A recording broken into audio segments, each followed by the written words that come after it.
How to keep a carnivorous plant terrarium. First thing you're going to need is the actual terrarium itself.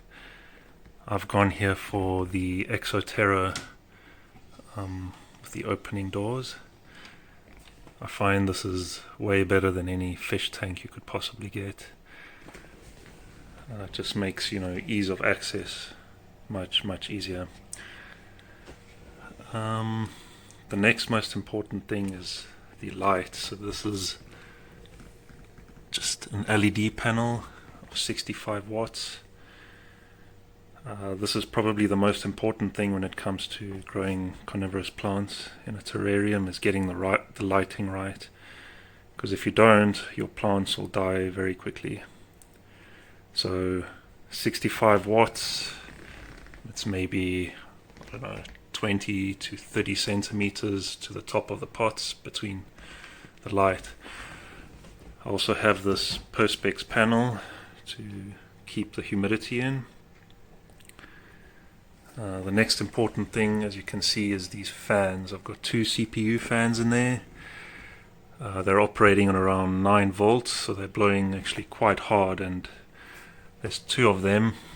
It's very important that you have these, because if you don't, you will start to have mold issues and algae issues very badly.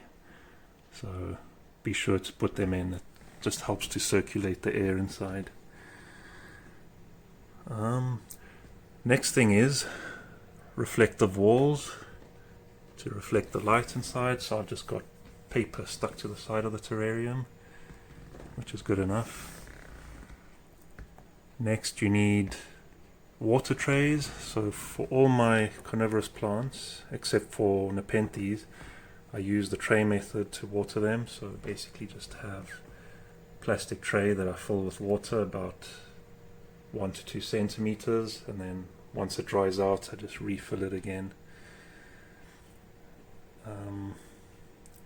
What else can I tell you? Right, so let's have a look at the plants.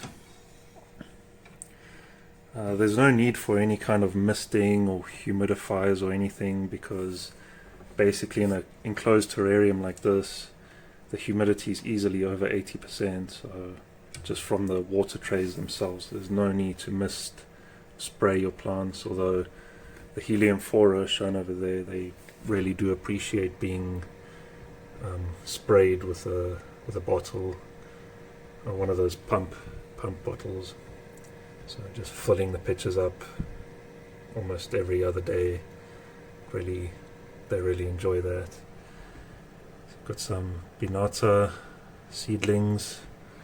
Got some kind of seedlings in here. I think they're Bermaniais. I've just bagged them to increase the humidity, because the blowing fans kind of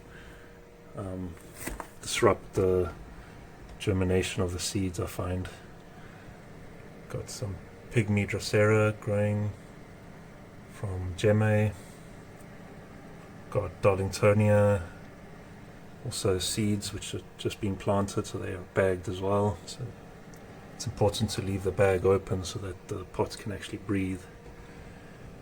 Got some Venus flytraps seedlings, you can see in the back there as well. There's a odd Sarracenia seedling as well. There's Drosera capillaris in that pot. Tocaiensis. There's some Scorpioides. Got Pinguicula. So this is a Weezer. And then here's some pullings I made. There's Weezer and Tina in there. There's Cloistera stigma from Mogumba and Legrandii cross. These are also Pygmy Drosera, grown from Gemme.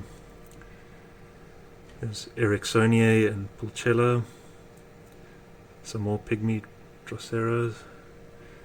And then in here I've got a little Filiformis Florida giant. So he's also bagged to just, he's come out of water culture. So it was one of these little plastic vials, just with deionized water and a cut flower stalk, and it's basically rooted. Once it's rooted, I can then plant it into the peat. So I've just added the little bag to increase the humidity. And there's even some cacti and succulents as well, just for the fun of it. So these also just pullings I've made.